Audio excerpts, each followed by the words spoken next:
Aranceles. Aranceles. Posiblemente ha sido la palabra más escuchada por nosotros esta semana. Para algunos la han escuchado mucho, muchísimo. Otros regular y quizás alguien la primera vez que la escucha hoy desde este púlpito, aranceles. Cualquiera sea la experiencia de usted sobre este concepto, al parecer no solamente escuchamos y escucharemos mucho sobre él, sino que estaremos sintiendo sus efectos directos, ya que los aranceles son nuevos impuestos sobre la mercancía. Es un pago adicional por lo que se exporta y se importa. Esta imposición, amada iglesia, que usted lo debe saber ya, supone un aumento en costos de los artículos que compramos. Y por consiguiente un cambio significativo en la economía personal, familiar y colectiva, especialmente de la clase trabajadora y de los más vulnerables, es decir, de nosotros y de nosotras, trayendo consecuencias no solamente en la misma economía, sino también, ¿por qué no?, en la vida misma, en la salud y también en sus planes y sueños y en sus metas personales y colectivas. Porque, por ejemplo, si alguien planificaba recientemente comprar un automóvil, comprar o construir una vivienda, montar un negocio, pues tal vez el asunto de los aranceles pudiera modificar sus planes, trayendo así, entre otras cosas, preocupaciones y ocupaciones, es decir, decisiones importantes que tomar a pérdida o a ganancia. Pero nadie quiere perder, todos queremos ganar, ¿eso es correcto? ¿Estamos bien hasta aquí? ¿Qué hacer entonces para que todos ganemos y nadie pierda? ¿Qué se supone que hagamos para que todos ganemos y nadie pierda? ¿Será esto posible? ¿Qué ustedes creen?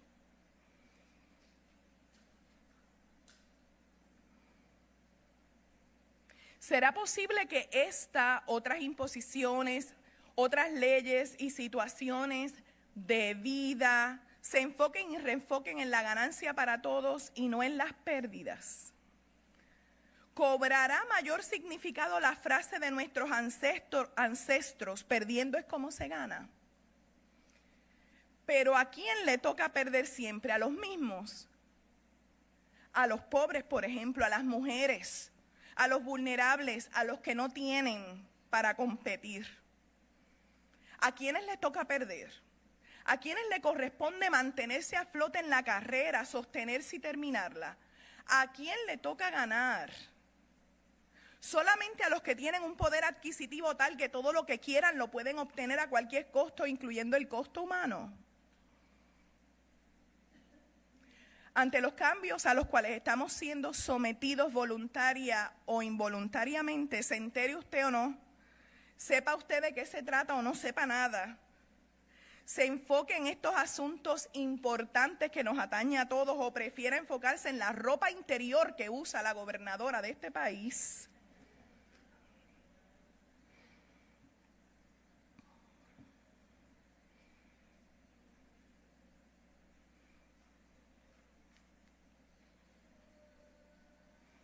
nos conocemos.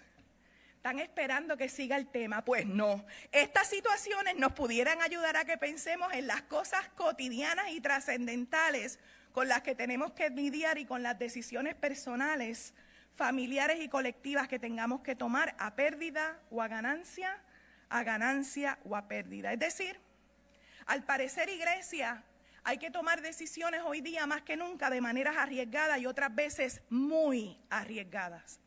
Para esto les voy a pedir que tengamos como ejemplo hoy a María, la hermana de Lázaro y de Marta. Era la ocasión de una cena familiar, según acabamos de leer en Juan capítulo 12, o al menos convocada por la familia, compuesta por 3 personas. Vea que la Biblia no habla de familia nuclear siempre, como muchos quieren. Muchos cristianos dicen, volvamos a la familia original. Y la familia original, yo no sé si es Abraham con esposa, concubina y un reguerete de hijos, o si es Lázaro, Marta y María, que también era un sistema familiar. ¿Cuál es la familia original ahí? O Adán y Eva primero, o Adán solito, pero ese es tema para otro día. Esta familia convocó a toda la comunidad. Lázaro, Marta y María se pusieron de acuerdo para agasajar a la comunidad con el fin de reconocer, honrar y agradecer a Jesús por haber resucitado a Lázaro, según lo podemos leer en el capítulo anterior, no leído hoy, pero sí leímos el 12 y el 11 nos indica estos asuntos de los cuales nosotros estamos hablando hoy. De hecho, Lázaro lo ubica el capítulo 12, el autor sagrado Juan, en la mesa, en la escena, por supuesto, compartiendo la mesa con Jesús, algo que no nos debe extrañar, porque además de que era la costumbre, el hombre se sentaba a la mesa mientras las mujeres servían. Lázaro era el motivo de la celebración, pero no era el celebrado. El celebrado, obviamente, resultaba ser Jesús, quien de repente ve que a sus pies llega María, la hermana de Marta y de Lázaro, una de las miembros de esta familia inusual y no tradicional, quien también junto con sus hermanos planificó este encuentro y esta celebración. Lo que ocurre, hermanos y hermanas, era que María tenía otros pensamientos, otras ideas, otros sentimientos, otras razones. María se estaba saliendo de la norma. María, a ganancia o a pérdida o a ganancia, estaba tomando decisiones arriesgadas, realmente muy arriesgadas. Tan arriesgada que aunque la comunidad y la literatura nunca la pudo reconocer, María sí era discípula de Jesús y una vez más queda altamente demostrado. Y María no solamente era discípula de Jesús porque yo lo estoy diciendo, sino por los hechos de ella misma, y era de las buenas. María era una verdadera y genuina discípula de Jesús, de las del inicio, las de antes, las de siempre, de las que deben seguir existiendo como modelo a seguir para cada uno de nosotros, de lo que realmente es el verdadero y único fiel discipulado de Jesucristo el Señor. Todos nosotros y toda la iglesia y la cristiandad debería tener a María como ejemplo y referencia para seguir y hasta imitar y emular. María era una mujer de avanzada, de vanguardia, muy adelantada para sus tiempos, muy moderna y, ¿por qué no, muy arriesgada? María es un ejemplo para cómo vivir la vida en Jesucristo, para Jesucristo y a través de Jesucristo. María nos enseña y nos abre el camino a cómo tomar decisiones sirviendo a Jesús, aun cuando sea a pérdida o a ganancia, de todas las maneras posibles. María es un sí o sí. Y si había un no, era un por qué no. Sí o sí. Hay que hacerlo. Se debe y se puede vivir la vida alrededor de Jesucristo. Es posible hacerlo y vivirlo y servirle. Es posible ser un discípulo fiel, no de nombre y de palabra, no de títulos, sino en la realidad y en las acciones, aunque los demás no te lo reconozcan. A pérdida o a ganancia. Este concepto de transacciones económicas lo estamos utilizando hoy con la intención de enfatizar que la vida es mucho más que números, que títulos, que lo que poseemos, que lo que se puede medir o contar con los dedos o con los números. La vida es mucho más que cuentas bancarias, que la cantidad de zapatos o de ropa que tú y yo podemos adquirir, del poder adquisitivo que algunos anhelan tener y por lo cual trabajan toda y absolutamente toda su vida. Hoy María nos hace reconocer que la vida es mucho más que el que dirán, que la vida es más que un concepto social al cual nos quieren encaminar o dejar ahí. Y encajonar, del cual alguna gente nunca puede salir y liberarse y soltarse. Hoy, a través de la pérdida o la ganancia, queremos repasar, porque todos lo sabemos, que la vida no son apariencias, que la vida es sumamente seria y hay que cogerlo en serio, aunque algunos te digan que hay que subir y bajar y viviendo vacilando. Porque las cosas que están pasando a nuestro alrededor no son para cogerla vacilón. ¿Estamos de acuerdo o alguien no está de acuerdo conmigo? Y que más aún hay que coger bien en serio lo que significa ser un discípulo y una discípula de Jesucristo el Señor. Hoy más que nunca la iglesia tiene que estar atenta, alerta y haciendo lo que le toca hacer.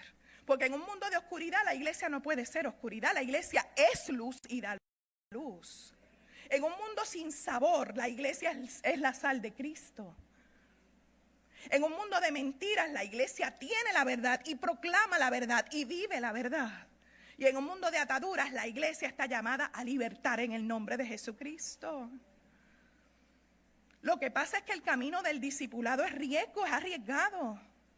Y no todo el mundo está dispuesto y disponible a asumir esos riesgos. ¿Estamos también de acuerdo con eso?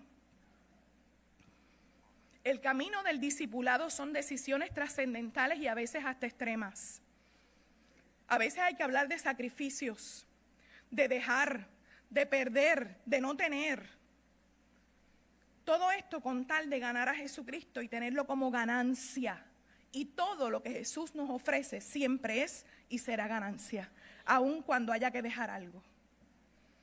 Porque en Jesús lo encontramos y lo tenemos todo. Así lo testifica el apóstol Pablo en su escrito a Filipenses cuando le dice a la iglesia, como nos dijo a nosotros hoy, particularmente a través de la seguridad del perdón en el culto. Pero todo lo que para mí era ganancia lo he estimado como pérdida por amor de Cristo. Y a decir verdad, incluso estimo todo como pérdida por la excelencia del conocimiento de Cristo Jesús, mi Señor. Por su amor, dice el apóstol Pablo, lo he perdido todo y lo veo como basura para ganar a Cristo. Y tome en cuenta que la versión original no lo traduce como basura, dice estiércol. Y ser hallado en él no por tener mi propia justicia que viene por la ley, sino por tener la justicia que es de Dios y que viene por la fe en Cristo Jesús.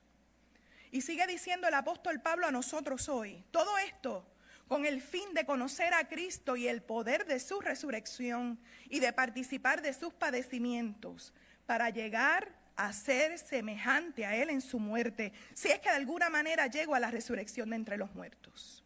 Pablo tenía méritos para escribir y decir lo que estaba predicando, pero ese valor no se comparaba ni se comparará jamás con tener a Cristo, con ser de Cristo, con vivir para Cristo, con servir a Cristo, con responder a Cristo. Por eso es mejor no tener nada y perderlo todo, porque si usted se tiene a sí mismo a los pies de Cristo, lo tiene todo. Yo lo creo, porque aquí muchos hemos tenido que empezar de nuevo. Aquí somos muchos los que hemos tenido que encabulla, vuelve y tira. Aquí somos muchos los que quizás se tuvieron que ir a la quiebra y empezar otra vez y soportar la vergüenza y el dolor y las lágrimas. Son muchos los que algún día te dijeron, ya tú no sirves, ya yo no te quiero, y dejaron el hogar y tuviste que empezar de nuevo. Y hoy eres lo que eres por Cristo Jesús.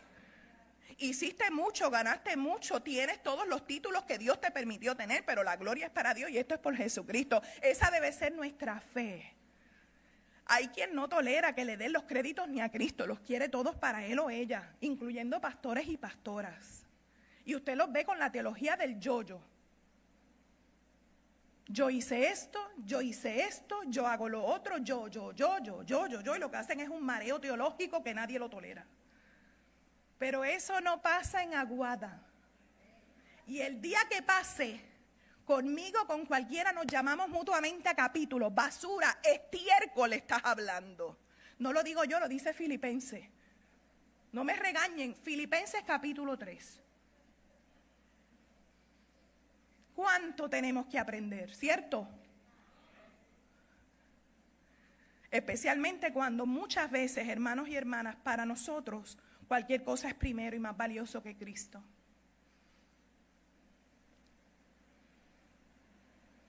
¿Cuántas veces para mí, para mi familia, para la iglesia, cualquier cosa es primera que el amor de Cristo?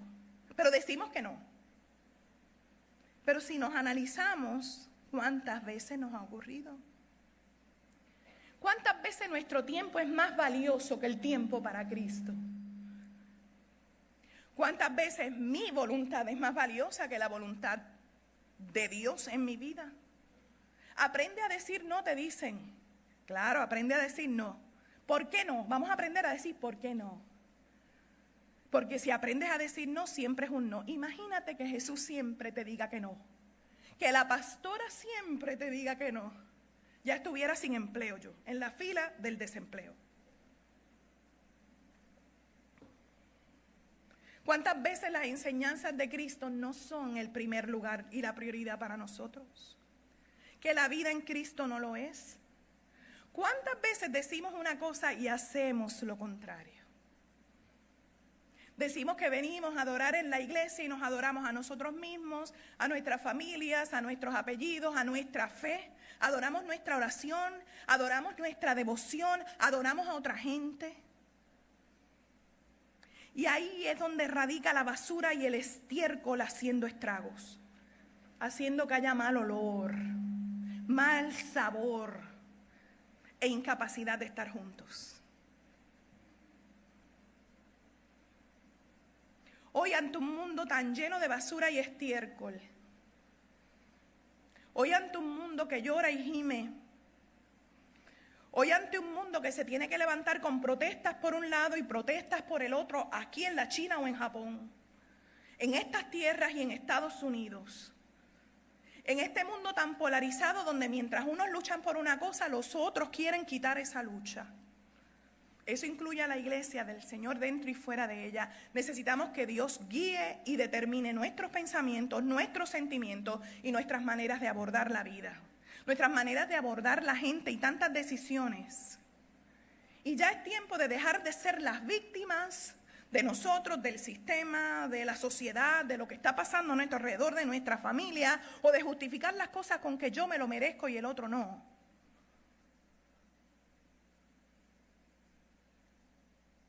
De dejar de decir, es que ella se merecía que el viento le levantara el traje.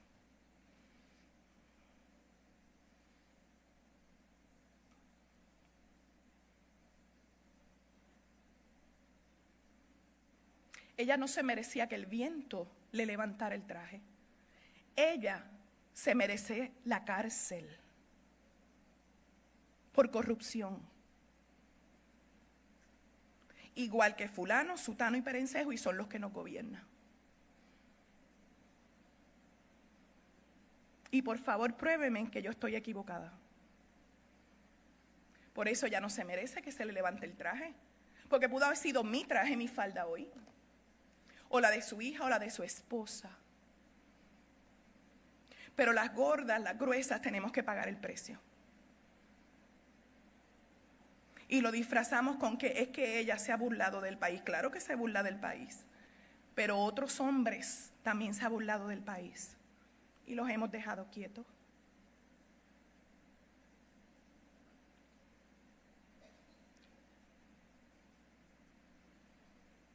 Y lo que hacemos es creer y apoyar leyes que justifican tantas cosas injustificables en nuestro país, como la nueva ley mal llamada de libertad religiosa, quitándole dignidad y derechos a otra gente porque piensa o viva diferente. ¿Quién nos mandó a ponerle valor y precio a la vida de la gente? ¿Quién? Y lo peor es que lo hacemos en el nombre de Jesucristo. Qué dolor, qué afrenta, qué vergüenza, qué asco, estiércol y basura. Estiércol y basura. Mientras mi vida sea más valiosa que la de ustedes, estiércol y basura. Mientras yo sea la primera para todo, estiércol y basura.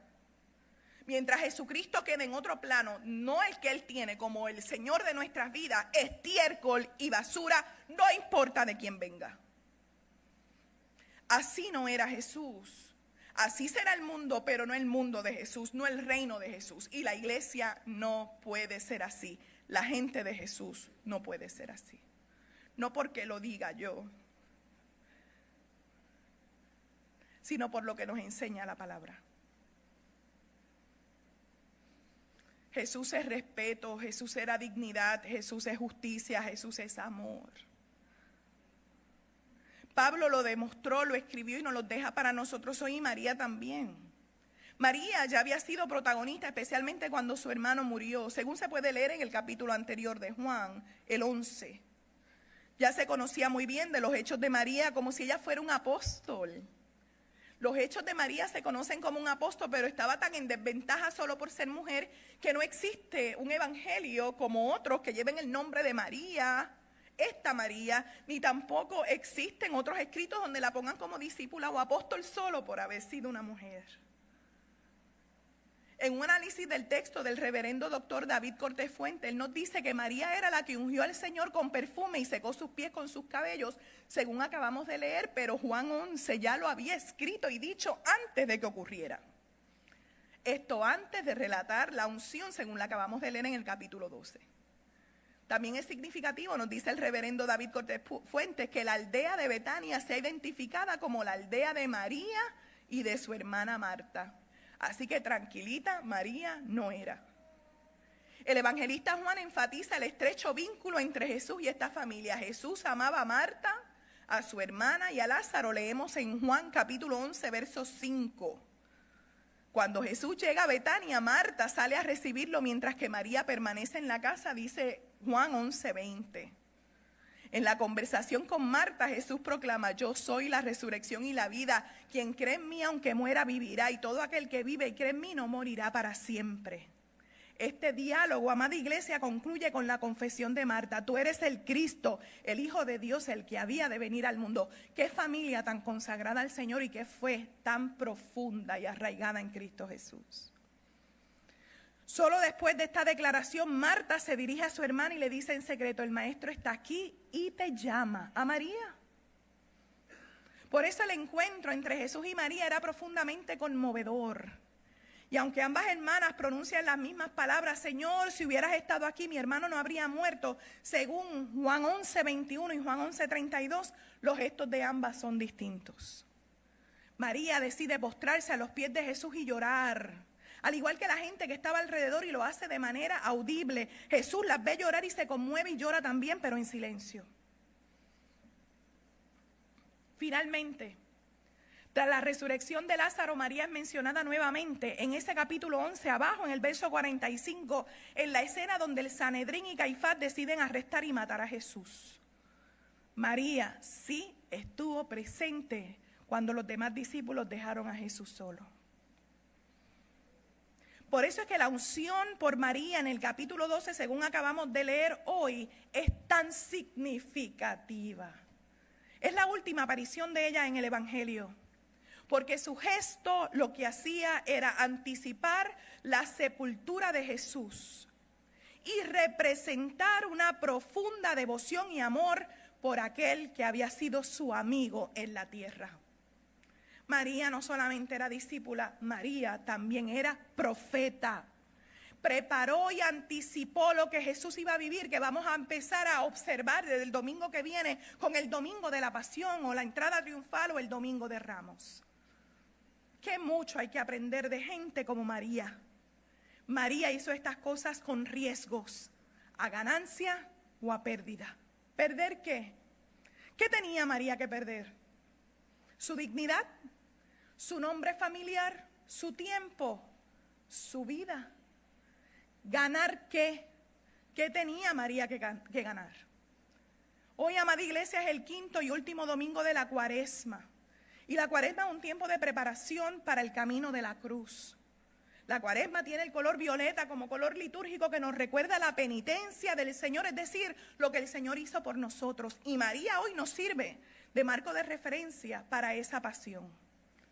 La entrega radical de María es un ejemplo para todos nosotros, tan radical como ella y tan radical como este mundo que toma decisiones alocadas y nos lleva a los extremos. Y nosotros tenemos que a veces decidir y saber qué hacer con Jesucristo siempre como nuestro referente. María enfrentó la sociedad en el nombre de Jesucristo. María hizo cosas que sus propios hermanos tal vez no estaban de acuerdo con ella y lo hizo en el nombre de Jesucristo. No era bien visto en la sociedad de su tiempo que una mujer soltara su cabello y mucho menos en público y mucho menos se pusiera a los pies de un hombre en público. La dignidad de ella y de sus seres amados estuvo en juego. Sin embargo, María entendió su rol, no el social, no el que le puso Betania, sino el rol que le daba Jesucristo en el reino de los cielos y de la tierra. Hay gente que etiqueta a los demás de una manera. A Jennifer González Colón jamás le van a quitar las etiquetas que esta sociedad le ha puesto. Pero a ti y a mí nos pasa lo mismo. Seas grueso, seas flaco, sea blanco, sea negro. ¿Cuántas etiquetas te has puesto en la vida? Hay gente que tiene la etiqueta de belleza desde que nace y cuando llegan a viejito y ya no son tan viejos se deprimen. O le pusieron la etiqueta del flaco y cuando son viejos y tienen 3 libras de más ya están que no se soportan.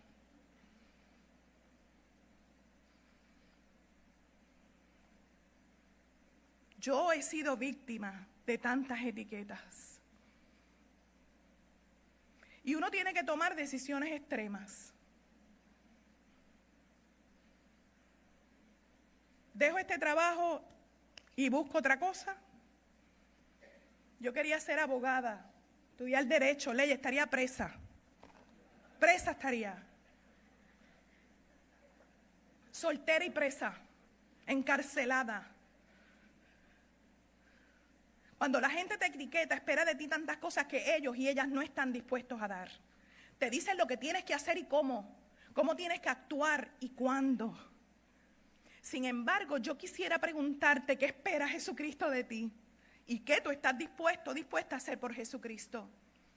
Jesucristo te espera a sus pies para que te entregues con todo tu ser, porque al fin de cuentas Él te acepta tal y como tú eres, con tus virtudes y defectos, con tu pasado, con tu presente, porque Él sabe tu futuro. Y si algo tiene que reformar, Él se encargará. Lo hizo con María. Al fin de cuentas, María ya antes había protagonizado una escena espectacular a los pies del Señor. Había aprendido a escoger la mejor parte en otro momento muy arriesgado también.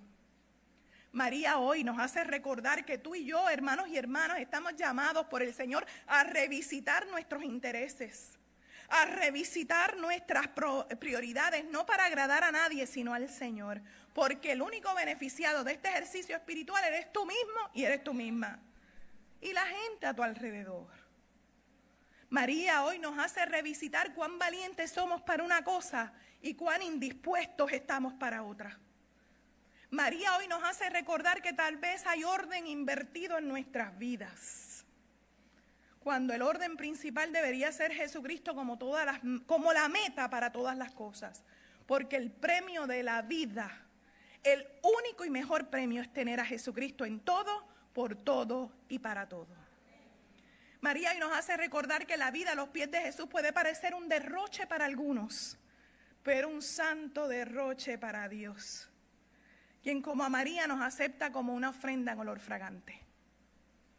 Allí en aquel mismo cuarto la corrupción daba su olor, la maldad daba su olor, la mentira estaba presente en la escena a través de un discípulo llamado Judas.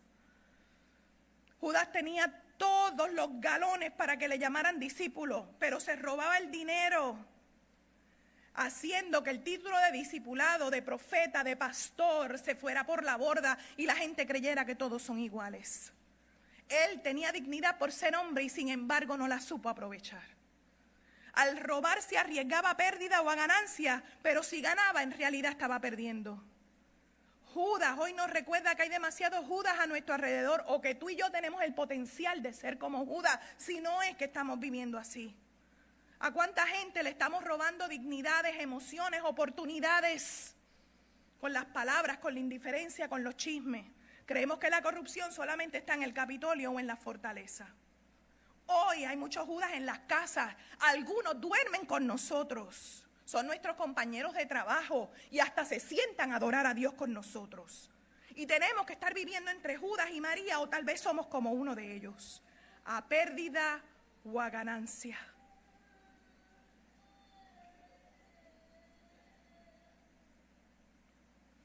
Hoy Judas nos hace recordar que la traición no solamente fue el día de la crucifixión, el Viernes Santo, sino que ya hace rato estaba en su mente y en su corazón. Porque cuando a nosotros nos traicionan hace rato, eso salió de la mente y del corazón de aquel o de aquella. Y todo porque la meta de Judas no era Cristo. Judas nos recuerda que aunque eso, lo que él hacía, tenía apariencia de bueno, apestaba. Así como Lázaro había tenido mal olor antes, unos días antes, y su hermana le dijeron a Jesús, no, ya lleva 4 días y no huele bien. Sin embargo, María, con su entrega y devoción honesta, sincera y arriesgada, lo ganó todo. Y no solamente le dio al Señor el perfume más caro, sino que ella se convirtió en el perfume más costoso a los pies de Jesús. Todo fue ganancia por cualquier lugar. Hoy estamos ante un tiempo crítico en Puerto Rico y en el mundo, y esto apenas comienza. Faltan mínimo 3 años más y medio. Pero toda la humanidad está en crisis. Y hoy se hace falta, me parece a mí, que la iglesia profundice en sus intenciones, en sus devociones, en su entrega radical, en que no haya malas intenciones sino honestidad en lo que hacemos, en que no permitamos la mentira y la corrupción y no normalicemos lo que realmente es malo para la humanidad. Hoy más que nunca necesitamos a Jesús, pero también necesitamos reconocer y ser capaces de dejarlo todo, a pérdida o a ganancia, con tal de ganar a Jesucristo. Porque en Jesús se puede perder, Pero cuando perdemos en Jesús, sus matemáticas son eternas, siempre ganamos. Lo que te separe de Jesús hay que perderlo para ganar la dignidad que el mundo nos quitó. En Jesús ganamos vida nueva, oportunidad nueva, bendiciones, renovaciones y una entrega radical. Yo prefiero perderme en el Señor con tal de ganar a Jesucristo. Jesucristo dio su vida por nosotros, pero su vida no se perdió. Hoy es tiempo de entregarnos a Jesús, porque entregándonos a Jesús la vida no se pierde. Seamos una ofrenda grata, no solo tengamos ofrendas gratas, seamos lo que el mundo necesita, lo que Jesús necesita, lo que el reino de Dios necesita. Y llenemos no solamente el templo los domingos o los miércoles o el bazar de lunes a sábado, llenemos el mundo con la presencia de Dios y que ese olor de Cristo quede impregnado en todo lugar. Donde quiera que tú estés, no importa lo que hagas o con quién te relaciones. Haciendo esto, beneficiaremos a tantos y todo será para la gloria del único que nos ha amado de tal manera que da su vida para que hoy vivamos a sus pies. Que así sea. Señor, gracias por tu palabra, que tal vez nos hace pensar diferente o ver la vida diferente y coger más en serio lo que es vivir por ti, para ti, estar en la iglesia, ser la iglesia, congregarnos, adorarte y servirte a ti. A veces no lo entendemos y no logramos compaginar lo que está pasando y lo que estamos viviendo con tu palabra, pero es tiempo ya.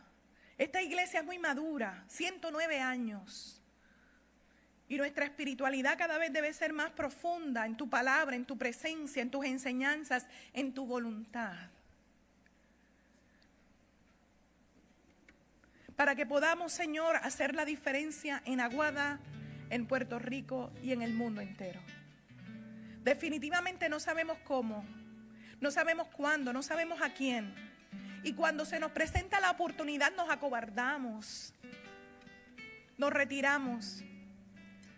Creemos que vamos a perder y se nos olvida ser lo suficientemente arriesgado como tú nos enseñas hoy, Señor. Porque haciendo eso, sin duda, cuando arriesgamos por ti, todo va a ser ganancia.